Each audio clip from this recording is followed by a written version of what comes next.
નમસ્તે દોસ્તો, મારું નામ કવિતા છે. હું ગુજરાતના એક નાના ગામમાં રહું છું. અમારી ઉંમર 29 વર્ષની છે. મારા માતા પિતા સાદા ખેડૂત હતા. ઘરના 4-5 ભેંસો હતી અને તેમનું દૂધ વેચીને ઘર ચાલતું. બાળપણથી જ હું ભેંસોનો ચારો આપતી, દૂધ કાઢતી અને ઘરના કામમાં મદદ કરતી. મેં ધોરણ 10 સુધી અભ્યાસ કર્યો. તે પછી ઘરની જવાબદારીઓ વધી ગઈ. 28 વર્ષની ઉંમરે મારા લગ્ન રમેશ સાથે થયા. રમેશ પણ આ જ ગામમાં હતા અને ઘરે 4-5 ભેંસો રાખીને દૂધનો ધંધો કરતા. તેમની મહેનત, સાદગી અને હસમુખ સ્વભાવ મને ખૂબ ગમતા. અમારી પાસે નાનું પાકું ઘર હતું, થોડીક ખેતી અને ભેંસો હતી. અમે બંને મળીને જીવન ચલાવતા હતા. સવારે વહેલા ઉઠીને ભેંસોને ચારો આપીને દૂધ કાઢીએ, ગામમાં ઘરે ઘરે દૂધ પહોંચાડીએ, બપોરે થોડો આરામ કરીએ અને સાંજે ફરી કામ. રાત્રે અમે સાથે બેસીને બંને વાતો કરતા. 2 વર્ષ પછી મારા જીવનમાં આવ્યો અમારો નાનો દીકરો દીપક. તેના આવવાથી ઘરમાં ખુશીઓનો મેળો લાગી ગયો. દીપકની નાની નાની હરકતો, તેમનું હાસ્ય બધું જ અમારા દિલને ખુશ કરતું. રમેશ તેનો ગોદમાં લઈને રમાડતા અને કહેતા, આ મારો રાજકુમાર છે. પરંતુ જીવન ક્યારેક એક સરખું નથી ચાલતું. એક દિવસ રમેશને ઘર માટે કેટલીક ખરીદી કરવાની હતી. તે નજીકના શહેરમાં ખરીદી કરવા ગયા. મને કહીને ગયા હતા કે સાંજ સુધીમાં પાછો આવી જઈશ. પરંતુ સાંજે ખબર આવ્યા કે રસ્તામાં એક મોટા ટ્રક સાથે અકસ્માત થયો અને રમેશ ત્યાં ગુજરી ગયા. જ્યારે લોકોએ ઘરે આવીને આ સમાચાર આપ્યા, ત્યાં મારી દુનિયા અટકી ગઈ. હું દીપકને ગોદમાં લઈ રડતી રહી. નાનો દીપક મને વારંવાર પૂછતો, મમ્મી, પપ્પા ક્યારે આવશે?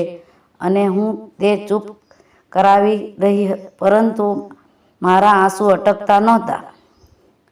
રમેશના ગયા પછી જીવન ખૂબ મુશ્કેલ બની ગયું. મારા સાસુ-સસરા ઘણા વર્ષો પહેલાં જ ગુજરી ગયા હતા. મારા માતા પિતા પણ બીમાર હતા, તેથી કોઈ સહારો નહોતો. ભેંસો હતી, પરંતુ બધું એકલા સંભાળવું પડતું. સવારે વહેલા ઉઠીને ભેંસોને ચારો આપવો, દૂધ કાઢવું, ગામમાં ઘરે ઘરે દૂધ પહોંચાડવું, બધું જ એકલા કરવું પડતું. દીપક ત્યારે માત્ર 2 વર્ષનો હતો. તેને એકલો ઘરે મૂકીને કામે જવું પડતું. ત્યારે મારું દિલ તૂટ્યું. ક્યારેક પાડોશીને સોંપીને જાઉં, ક્યારેક તેને સાથે લઈ જાઉં. દૂધ વેચીને જે પૈસા મળતા તેનાથી ઘરનો ખર્ચો, ચારો, દીપકની જરૂરિયાતો બધું કાંટે ચાલતું. ઘણીવાર રાત્રે દીપકને સુવડાવીને હું એકલી બેસીને રડતી, વિચારતી કે આ જીવન કેમ આટલું કઠોર બની ગયું. સમાજમાં પણ કેટલાક લોકો સહાનુભૂતિ બતાવતા, કેટલા અવગણતા, પરંતુ દીપક માટે મજબૂત બની જીવતી રહી. એવામાં એક દિવસ ગામની પ્રાથમિક શાળામાં નવા શિક્ષક આવ્યા. તેનું નામ અજય હતું. એ 31 વર્ષના હતા અને શહેરમાંથી ટ્રાન્સફર થઈને અહીં આવ્યા હતા. તે ગામમાં શાળા પાસે નાનું ભાડાનું મકાન લઈને રહેવા લાગ્યા. અજય રોજ સવારે અને સાંજે દૂધ લેવા મારા ઘરે આવતા. શરૂઆતમાં મેં માત્ર દૂધ લઈને જ રહેતા, પરંતુ ધીમે ધીમે વાતો શરૂ થઈ. તે પૂછતા, આજે દૂધ ખૂબ સારું છે, કેટલી ભેંસો છે, દીપક કેટલો મોટો થઈ ગયો છે. એક દિવસ સવારે જ્યારે તે દૂધ લેવા આવ્યા, ત્યારે દીપક બહાર રમતો હતો. અજય તેને ગોદમાં લઈને રમાડવા લાગ્યા. દીપક પણ તેને જોઈને હસવા લાગ્યો. તે દિવસ પછી અજય દરરોજ થોડી વાર દીપક સાથે રમતા. ક્યારેક તેની માટે બિસ્કિટ લાવતા, ક્યારેક નાનું રમકડું લાવતા. દીપક પણ તેની જોઈને ખુશ થઈ જતો અને કાકા કહીને બોલાવવા લાગ્યો. દિવસો વીતતા ગયા. અમારી વાતો વધુ ગાઢ થવા લાગી. અજય મને મારી મુશ્કેલીઓ વિશે પૂછતા.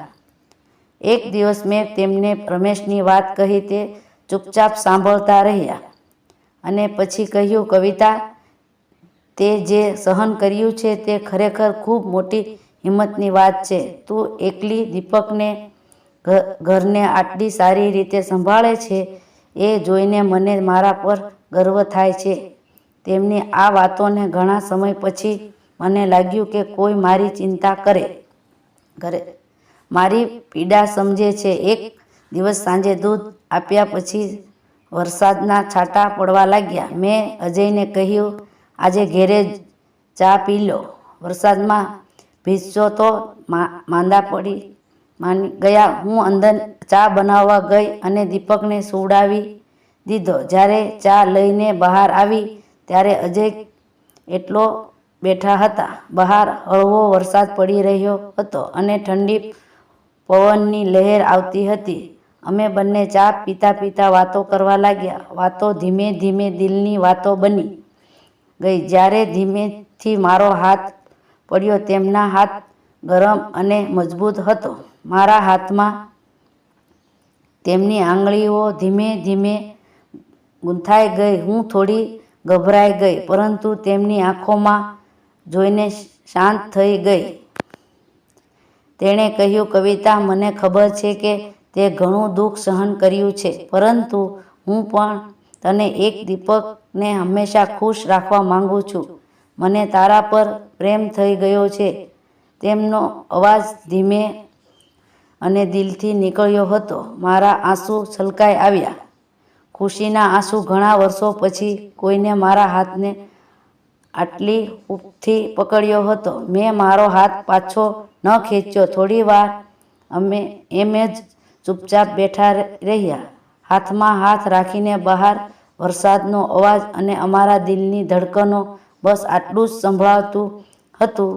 તે ક્ષણમાં મેં લાગ્યું કે જીવન ફરીથી સુંદર બની રહ્યું છે. તેને સાંજ પછી અમારી લાગણીઓ વધુ મજબૂત થઈ, પરંતુ રસ્તો સરળ નહોતો. ગામમાં લોકો વાતો કરવા લાગ્યા. કેટલાક કહેતા કે વિધવા હોવાથી બીજા લગ્ન ન કરવા જોઈએ. મારા માતા પિતા પણ શરૂઆતમાં ગભરાયા. હું ઘણીવાર તૂટી પડી, વિચારતી કે ફરીથી દુઃખ સહન કરવું પડશે. પરંતુ અજય મજબૂત રહ્યા. તેણે બધાને સમજાવ્યું કે પ્રેમમાં કોઈ ખોટું નથી અને દીપકને પણ તેને પોતાનો દીકરો માનશે. ધીમે ધીમે ગામના સરપંચ અને મોભીઓએ પણ સમજાવ્યા કે કવિતા જેવી મહિલાને નવું જીવન મળવું જોઈએ અને સમાજે તેનો સ્વીકાર કરવો જોઈએ. આખરે બધા માની ગયા. અમારા લગ્ન એક સાદા સમારોહમાં ગામના મંદિરમાં થયા. માત્ર નજીકના લોકો અને પરિવારની હાજરીમાં. દીપકે અજયને પપ્પા કહીને બોલાવવા માંડ્યો. તેનું નાનું હસવું જોઈને મારું દિલ ભરાઈ આવ્યું. આજે અમે ત્રણેય આ ગામમાં ખુશીથી રહીએ છીએ. અજય શાળાએ ભણાવે છે, હું ઘર અને ભેંસો સંભાળું છું. દૂધનો ધંધો હવે વધુ સારી રીતે ચાલે છે. દીપક ખુશીથી રમે છે, ભણે છે અને અમારી સાથે રહે છે. જીવનમાં ઘણા વર્ષો પછી ફરીથી પ્રેમ, શાંતિ અને હાસ્ય આવ્યા છે. મિત્રો, આ વાર્તા તમને એ સંદેશ આપે છે કે જીવનમાં કેટલું પણ દુઃખ આવે, હિંમત ન છોડવી. સમાજે વિધવા મહિલાઓને નવું જીવન આપવા દેવું જોઈએ, તેમને સહારો આપવો જોઈએ, વાતો કરીને તોડવા નહીં. જો આપણે એકબીજાને સમજીએ અને મદદ કરીએ તો ઘણા જીવનો ખુશીઓથી ભરાઈ શકે છે. જો તમને આ વાર્તા ગમી હોય તો લાઈક કરજો, કોમેન્ટમાં તમારા વિચારોને જરૂર લખજો, શેર કરજો અને ચેનલને સબસ્ક્રાઈબ કરવાનું ભૂલશો નહીં.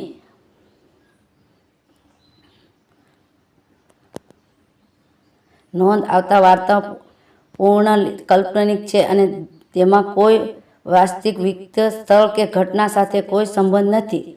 કોઈ પણ ધર્મ કે જ્ઞાતિનો ઉલ્લેખ કરવામાં આવ્યો નથી. આ વાર્તા માત્ર મનોરંજન અને સામાજિક સંદેશ માટે છે. ધન્યવાદ.